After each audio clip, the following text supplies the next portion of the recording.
তো নমস্কার প্রিয় বন্ধুরা, কেমন আছো? তো বন্ধুরা, এই দাদা আজকে দেখা করতে আসি যে আমার সঙ্গে অনেকেই ভালো লাগলো। তো দাদা, তোমার ঘর কোথায় একটু জানকারিটা দিয়ে দাও। আমার ঘর হচ্ছে পারগামায়। আচ্ছা, ঠিক আছে, তাই আমি সালাম ঘুরতে আলি, তো বলে সুনীলদার সঙ্গে ভেট করে এলি। একদম একদম। তো বন্ধুরা, দাদার সঙ্গে ভিডিও বানালি আর সবার সঙ্গে আমি ভিডিও বানাই। ছোট ছোট লোককে আগে লিখবার জন্য আমি সোচি। আর কারো ভিতরে প্রতিভা যদি থাকে, গুণ থাকে, তো অবশ্যই তোমরা কন্ট্যাক্ট করবে আমার সঙ্গে। তোমাদের ভাই যতদিন আছে একদম আগে নিয়ে যাবো, কোনো চাপ নাই। যতটুকু পারবো, যতটা ক্ষমতা আছে। তো এই যে দেখতেই পাচ্ছ, এই হোটেলটা আমি নাস্তা করি, ছোটখাটো হোটেল বটে।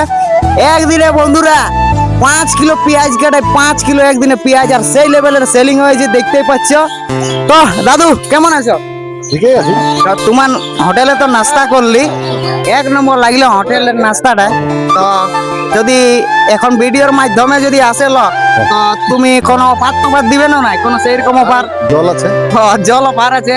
তো দেখতেই পাচ্ছ বন্ধুরা, সবাই আসবে দাদুর দোকানে। গরিব দুঃখী লোক বটে, খাটিয়ে খাচ্ছে, নিজের বিজনেস করছে, নিজের কামে আছে, নিজের ভরসা আছে, বুঝলে বন্ধুরা। তো সবাই আসবে দাদুর টিন। আমও নাস্তা করি ডেলি। এই যে দেখতেই পাচ্ছ, আজকেও নাস্তা করতেছিল, এই দাদাও আইলো, দাদাও নাস্তা করলে, অনেকেই ভালো লাগলো। আর চাটা এক নম্বর লাগে, তার চাটা এক নম্বর। চাটা খাতে ভুলিও না, বুঝলে না? তো রাম রাম, অবশ্যই দেখা হবে। এই এই বলিয়ে বক্তব্যটাকে বিসর্জন করছি, আবার একটা ভিডিও দেখা হবে। তো পাবলিক রিয়াকশনটা দেখান তো, কোথাও লক ভিড় আছে।